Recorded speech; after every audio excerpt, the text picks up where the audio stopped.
Hey guys, Jakobe here, and today I am back doing another Marvel Legends review, this time on the Shang-Chi from the Demogoblin Build-A-Figure wave, and I finally have this figure.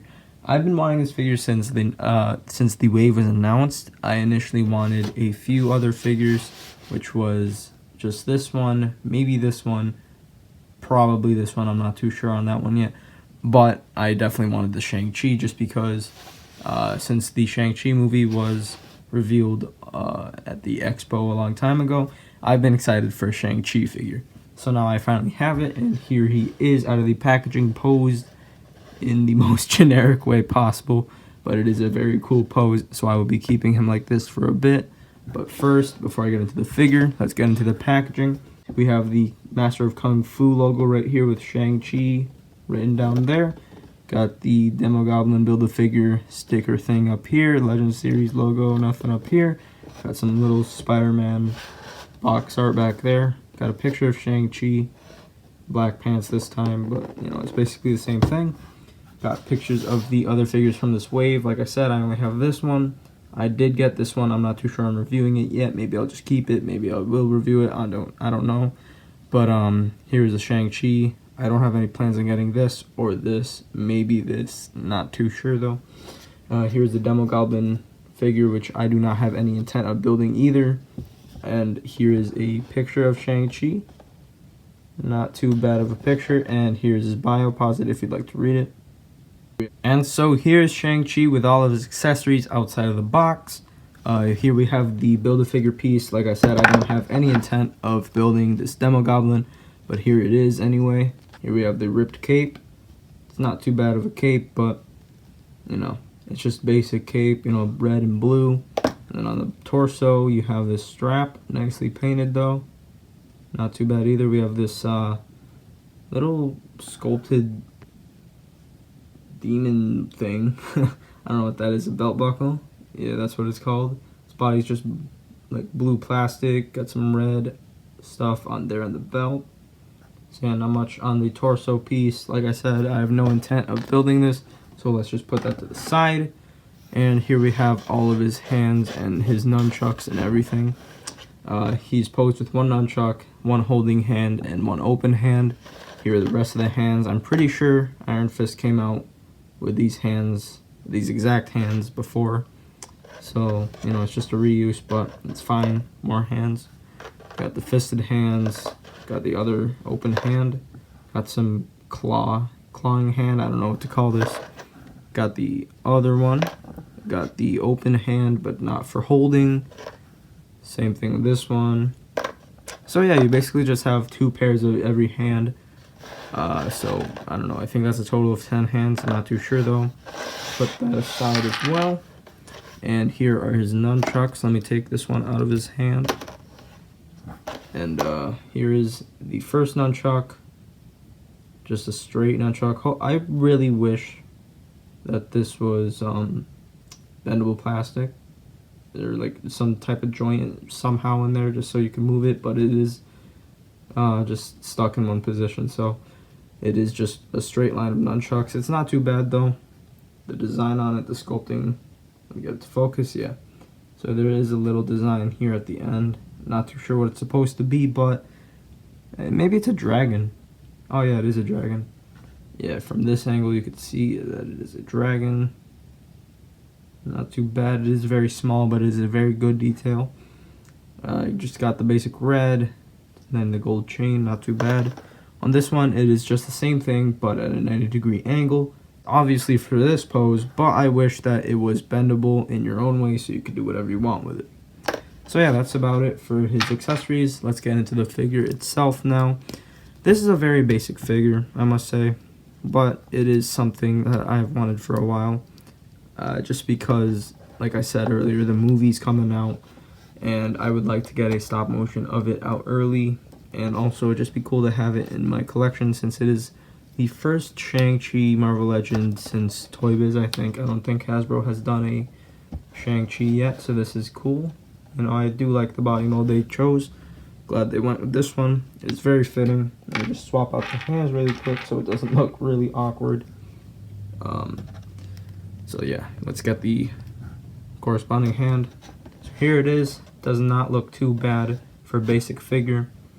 I don't think I'll be really collecting many comic figures after this one and the Vulture, but you know, it's here. I'm mostly getting Marvel Legend, or sorry, MCU figures now, just because I know my channel is based off of the movies, but with a few exceptions like this one and the Vulture and the Velocity Suit Spider-Man, got some of them just because I think they look cool. I think their characters are cool, and I could make a good stop motion out of it, hopefully. So yeah, into the figure. It is very basic paint applications, very minimal paint applications actually, because really the only things painted on this figure, I would think, is the bottom of his pants, because I'm guessing it's red plastic, his eyes, his bandana and hair, little nipples right there, and that's about it. That's really the only paint applications on this guy. But it does work, it does look cool. It's a pretty basic figure, like I said, but it's a pretty good design overall. So something I do notice about this figure that is different is that there are no peg holes at the bottom of the feet. Usually they do put peg holes, like you can see here on the She-Hulk figure I reviewed previously. There are peg holes along with almost every other figure, but I guess they did not put the peg holes on this one because it's bare feet. And they have done that before on the bare feet, and it did kind of look weird. But no one really looks under there. I don't know why they did it, but I guess since he is Shang-Chi, he will be kicking. So it'd be pretty weird to see some holes, but yet again, they did put the Made in China thing there, so I don't know. Kind of defeats the purpose. They should have just put it like over here or something, like how they always do with that thing. But yeah, guess that's fine. It is a pretty neat detail though. His pants, just the basic red. I don't think we've seen this specific piece here, but I'm pretty sure we've seen this before. It is just the basic legs, basic red, and then we just got a little like thing down here that's yellow and orange dots. One of the only things that are painted on this figure. So that's cool.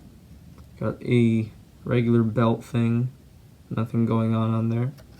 Like I said earlier, I feel like this was a very good body mold that they chose for this figure. I feel like it would have been weird if they chose the Bucky cap mold, just because there's no like butterfly joints and like, I don't know, it just doesn't look like the type of body that would go on a shirtless figure. So it's good that they went with this, and it does fit the Shang-Chi character very well, I would say. So for the face sculpt, which is the most important part, it is just pretty good. I mean, compared to the box, it doesn't really look like him, but from what I've seen from the comics and pictures, it does kind of look like him a lot actually, so that's good. Got the hair going around his head, you know, pretty good sculpting there. Got the red bandana thing, very long, I don't know what you call these, but I'll just call it a tail. Very long bandana tails. These ones do not port out like the Iron Fist, so that is good. They will always stay in there unless you, I don't know, you cut it off for some reason, but I doubt anybody will do that. So in the future, I'm guessing they'll release another Shang-Chi, but like a fully clothed one, because there is a different version of Shang-Chi where he's like in a red and black jumpsuit, so you know, that'd be cool to have also. But this one is very good in my opinion. You could just put some clothes on him or make a custom body, so everything works, you know, it's all good. So I have not much so I don't have really anything else to say about this figure, so let's just get into the articulation. His head can go down this much, his head can go up this much. He's got butterfly joints, that's something new on my channel, I think. I don't think I've had a figure with butterfly joints in a while. His arms can go like that, can go out this much, bicep swivel, double jointed elbows, got the wrist hinge and wrist rotation, got the ab crunch forward and ab crunch back, got the waist rotation, leg goes out that much, goes back this much, the thigh rotation, got some double jointed knees, nothing here. You would expect something to be there, but it's not. It's actually under the yellow part, so you know there's a little rotation there. Got the ankle Yeah, ankle pivot, and then the ankles can go down this much. It's a little stiff on mine. And then they can go up this much. Hold on. Yeah, there we go. They can go up this much. So they are kind of stiff on my figure, but after a while, I'm sure they'll be all okay. Alright guys, so that is my review on the Shang-Chi. Hopefully I covered everything you wanted me to. Like I said, I do like this figure a lot, as it is just a very cool, I don't know, it's just a cool character. I'm excited for the movie. I'm excited to make a stop motion with this.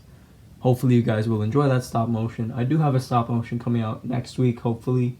It was scheduled for this week, but a few things caused it to delay. And hopefully I can get back on track with that. But yeah, stop motion out next week. Hopefully you guys enjoyed this review. Like, comment, and subscribe if you haven't already. And I will see you guys in the next video.